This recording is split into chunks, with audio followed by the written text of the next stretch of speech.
So today, this morning, the wee hours of the morning, Delaware trip for Biden was cut short and he was rushed back to the White House. Also, the vacation time for Kamala back in California was cut short, and now she's heading back to DC. Now, what is this so-called emergency? There's a report that shows that there could be some nefarious things going on and they need to be close to the White House. We're also going to discuss something that just happened in New York. I don't know, could pertain to this. It's an FBI warning.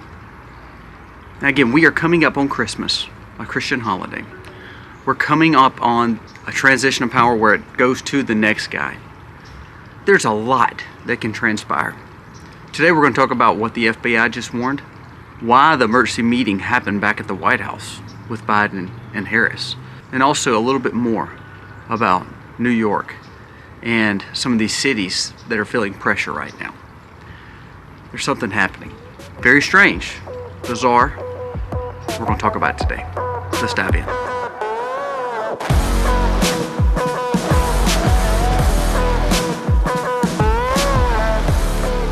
Hey guys, welcome to The Max. Thank you so very much for being here today. If you are new, please go down here, press subscribe, ring the bell. If you like this content, give us a thumbs up. It means the world to me.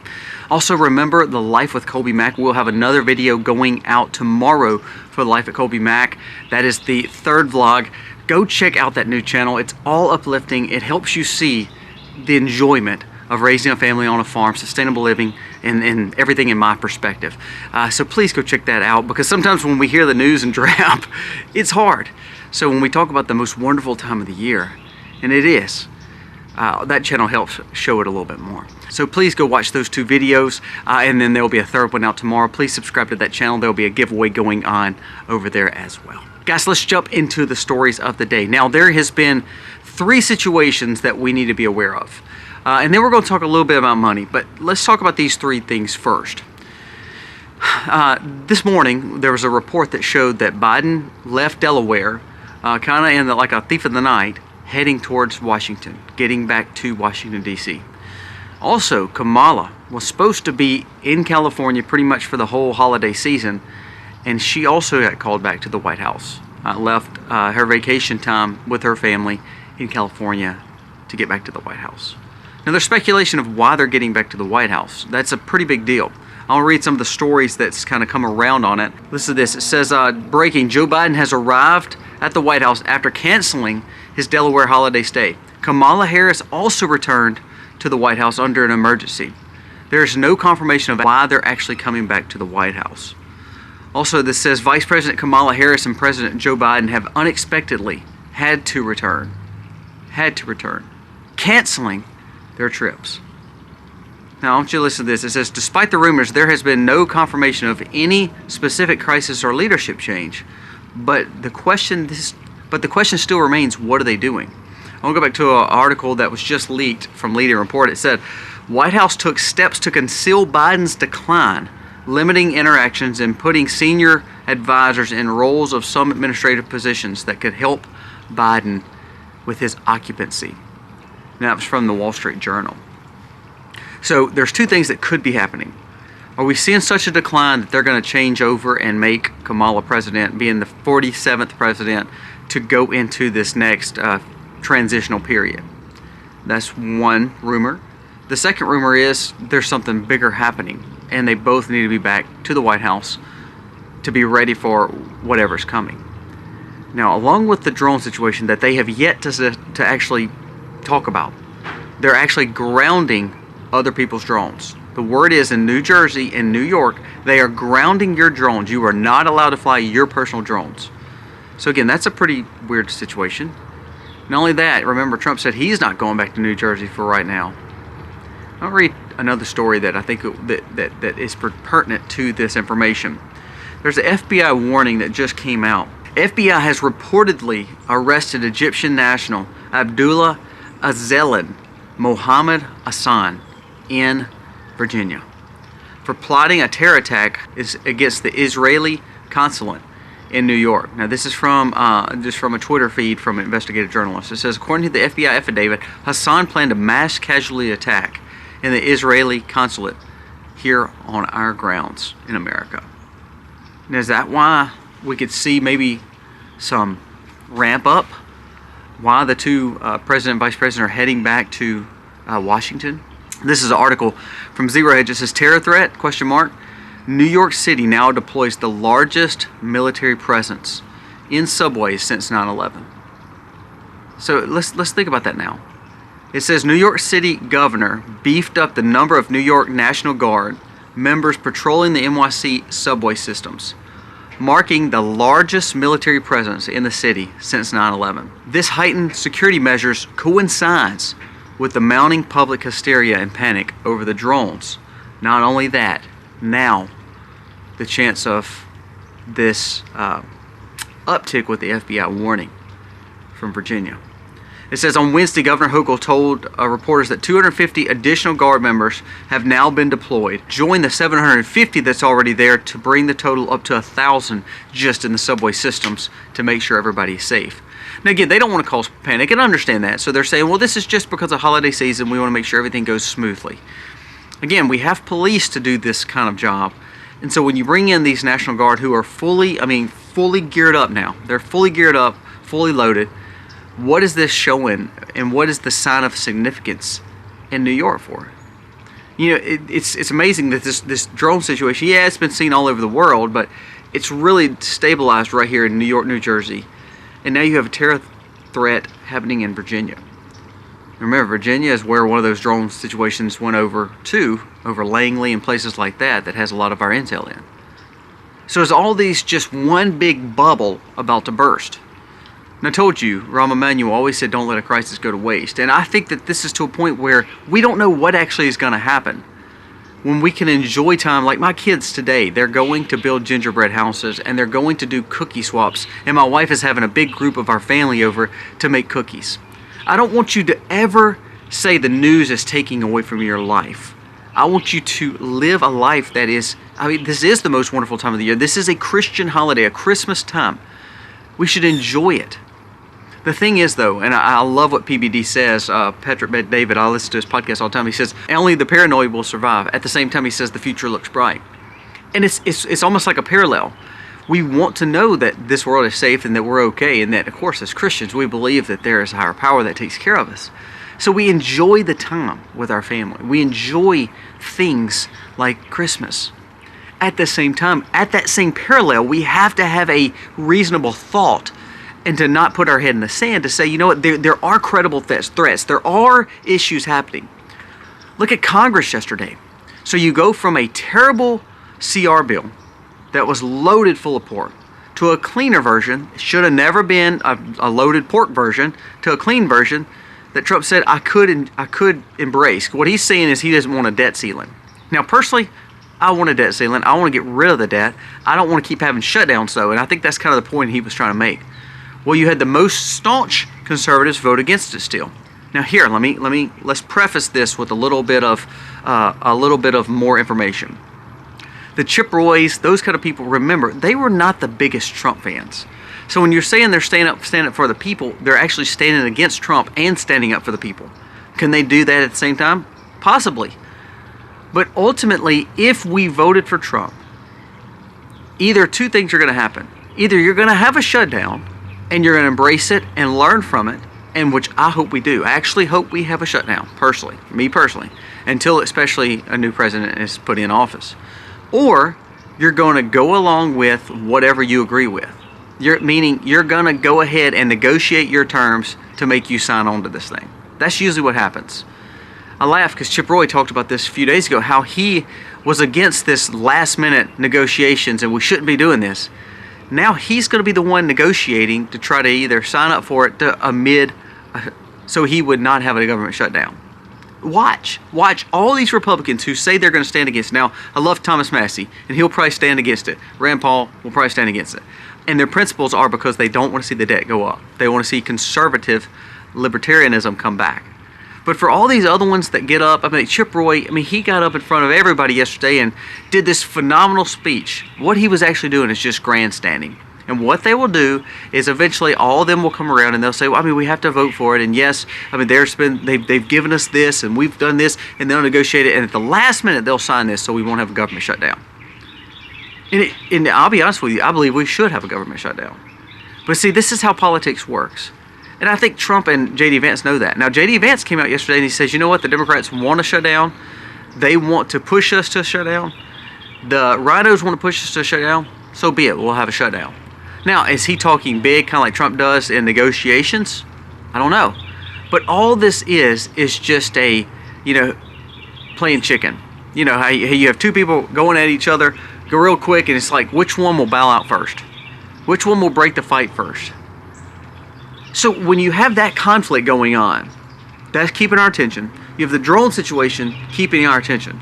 You have the fact that now there's an NYC threat that's keeping our attention. There's a lot that's keeping our attention. And none of it's good. And all of it is a threat. Now, what is happening at the White House is even more of a threat. It's like, why are they bringing back the two people that always stayed on vacation to now bring back and say they got to be in the White House? What is happening? Is it a transition to Kamala? Is there something bigger at play here? Or are they seeing something that we're not seeing and they need to be close to the Situation Room? I'm just asking now, why would two cancellations of Christmas holidays for the two leaders of the president and vice president, who is not going to be in power for much longer, why would they be called back to the White House? It's not to sign the CR bill. They didn't worry about it before. So that's not it. Don't tell me that they're trying to negotiate the CR bill, because it's really on the Republican side. So what is actually bringing them back? Now let's go back to the CR bill just for a second. I'm going to give you my personal opinion. I don't want to see the debt raised. I don't. I don't even want to see us fund all this stuff they're wanting to fund anymore. Because I'm a libertarian. I look at things in a little bit different light, that we should not have to have the government to do everything for us. Now, Trump is kind of in the middle. He's not, quote, as conservative as someone like me, or like Massey, or like Paul, but then he's definitely not as liberal as some of the other ones with getting money in their pockets, such as a lot of these other Republican congressmen. So now it becomes a balancing act. People like us that want to shut down, people in the middle like Trump, who is saying we can negotiate it, we got a cleaner bill, let's pass it, and people on the side of the establishment where they're like, we want all the pork back. Some of the Democrats actually came out and said, we need to put all the pork back or we're not going to vote for it. So let's discuss this for just a second. You're not going to win with anybody in Washington. I'm sorry. None of this is going to work out to benefit you as an American. What I tell you yesterday, the Fed lowered rates. Did you see the drop in the market? You know why the drop in the market was there? Because the Fed did not need to lower the rates. Our economy is not able to handle that right now. Inflation will now go back up under Trump, at the same time dealing with a funding issue right now. Now, Trump is not president, Biden is. But this is Trump's to deal with, because ultimately Johnson and his brigade decided to write a pork-filled bill, and so then Trump got involved, and now it looks bad on Trump. So I don't know who actually is going to come out the winner of this situation. So honestly, what I think Trump and Vance should do is stand up and say, look, you know what? Let's shut it down. Let's shut it down. Because I think Trump and Vance are not going to come out the winners. I don't believe the 38 more conservative, per se, fiscal conservative Republicans are going to come out the winner. And I don't think the establishment and the managerial class is going to come out as the winner. I think ultimately they're going to negotiate, and it's going to end up benefiting the establishment. So instead of all that, instead of playing the chicken like I was talking about, I say just shut it down.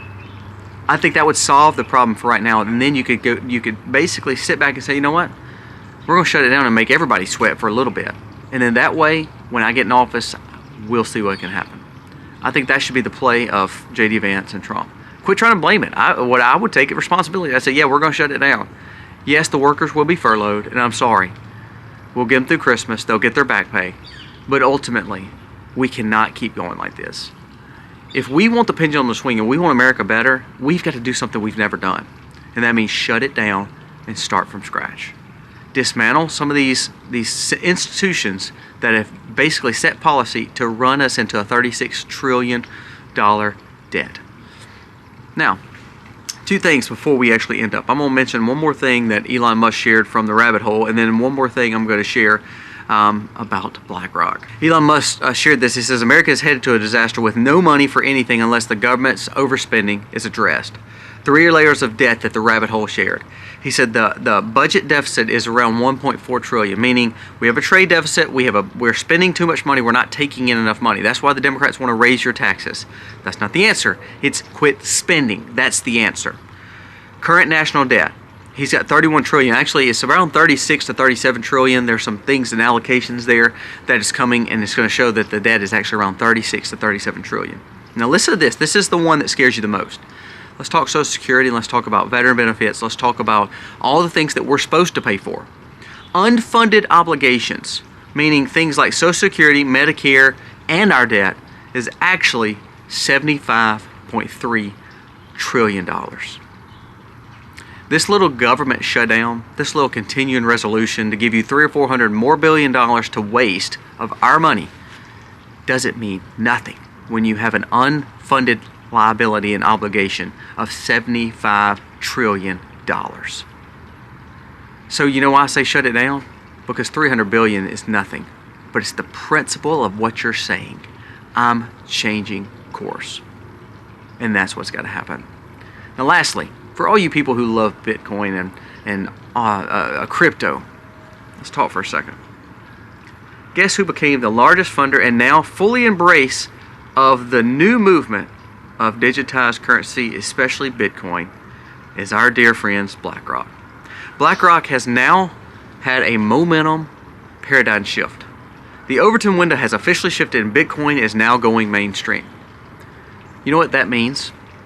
That means it's no different than anything else that you've invested in.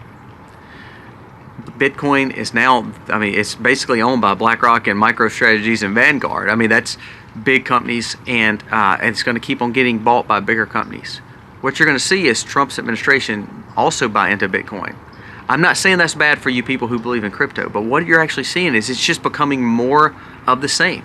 It's going to become just like a credit card, just like any other fund of speculated money. It's going to become another currency that actually does not mean a parallel society. Your Bitcoin is no safer than anything else. So again, I go back. I press you on a few things. In the time of terror, time of blackouts, time of problems, times of situational awareness, times of, okay, the future looks bright, but yeah, I got to have a paranoid mindset to where I got to kind of watch and be prepared. Being prepared means food, water, cash, gold, silver, and barterable goods. Simple as that. That's all it comes to. And then defending it with something that is just as special. An asset that you can carry on your side, on your ankle, I don't care where you carry it, but defending those things. When everybody tells you to buy all this new stuff, this new meat's going to be better, this new way of growing is going to be better, this new innovative way of heating your home is going to be better, this new energy is going to be better, this new cow is going to be better, this new money is going to be better.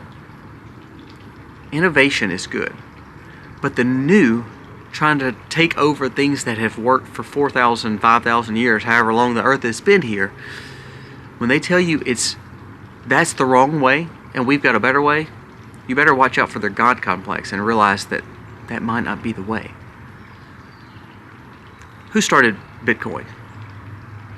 Everybody says Satoshi. Who's Satoshi? Nobody knows. You ever thought it could be your government? Just think about it. We have to realize that some things that seem great, and don't get me wrong, there's a lot of people that got really rich off crypto. That time has passed. Do not get all your wealth into this digitized currency to be held on a platform that you can't access if something went wrong. Remember, there's drones flying, there's a terror threat going on, and there's more National Guard than ever since 9/11 in New York. Things are not what they should be. It's getting bizarre and strange, and the last thing I want you to do is put all your money in some kind of currency that BlackRock and bigger players have, that they've embraced, and that your money can't actually be held. It has to be held on something like a digitized platform. I don't want my money all on a digitized platform. Let's go back to it. Food, water, cash, gold, silver, barterable goods, and then of course something to defend it. Stick to those and you'll be okay. Then that preparedness will be there. The future looks bright and you can enjoy time with your family. That's what it's all about.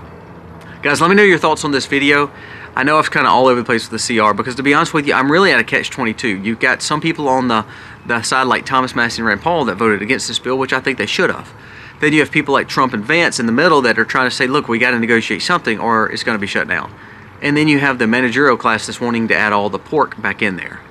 Personally, at this point, you need to just step back and say, shut it down. And I think then we can all come together, because then you're going to feel the weight of the world on people to say, you know what, quit playing these games with our money, and you wouldn't have to worry about shutdown. You wouldn't have to worry about debt ceiling. You wouldn't have to worry about anything, because you'd quit spending my money. And that's what we need to do. Shut it down. Guys, thank you for watching. Again, check out the other channel too. Make sure you are subscribed to all 3 channels with the Max Life, and Life with Kobe Mack. All of them have phenomenal content that we hope that you can enjoy. Also remember, if you saw my video or saw Misty's video, The Max Life with Aiden, Aiden is my oldest son. Please keep him in your prayers. He's had some heart issues, and we've had to take him to the doctor, and it would mean the world to me that you lift him up in your words of prayer for this day and for this next few days. Guys, thank you so much for watching. God bless.